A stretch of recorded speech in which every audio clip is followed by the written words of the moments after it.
hakuna tena dabi mwaka huu, imekimbilia mwakani, ambapo imeelezwa kwamba dabi ya Kariakoo ambayo ilipangwa kufanyika mwaka huu, basi bodi ya ligi wameweza kuikimbizia mpaka mwaka mpya. Kwa mjibu wa bodi ya ligi ya Tanzania bara TPLB,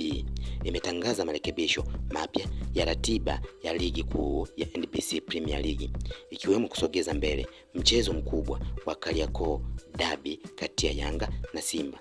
Kwa mjibu wa taarifa hiyo, mchezo wa mzunguko wa kwanza kati ya watani wa jadi hao ambao awali ulipangwa kuchezwa Disemba 13, 2025 majira ya saa 11 jioni katika uwanja wa Benjamin Mkapa, sasa utachezwa Machi moja 2026 saa 11 jioni katika uwanja huo wa Benjamin Mkapa. Aidha, bodi ya ligi imethibitisha kuwa mchezo wa Mzizima Dabi unaokutanisha Simba dhidi ya Azam utaendelea kuchezwa Disemba 6 saa 12:30 jioni kwenye uwanja wa Benjamin Mkapa kama sehemu ya ratiba iliyoboreshwa, ambapo katika mchezo huo wa dabi ya Kariakoo ambao ulitakiwa kuchezwa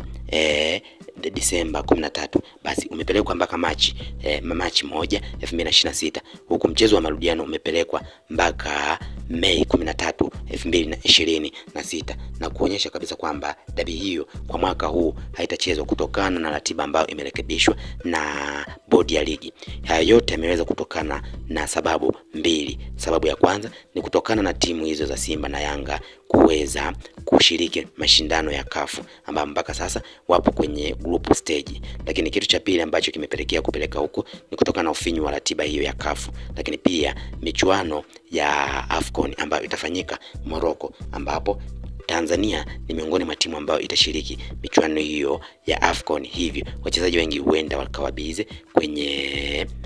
AFCON ambayo itafanyika huko Morocco, na kusababisha ratiba iweze kurekebishwa na kupeleka dabi mbele zaidi, ambapo dabi hiyo sasa itachezwa zote mbili mwaka 2026, huku ya kwanza ikiwa itachezwa Machi mosi, ambapo ya pili itacheza Mei 13, 2026 katika uwanja ule wa Benjamin William Mkapa.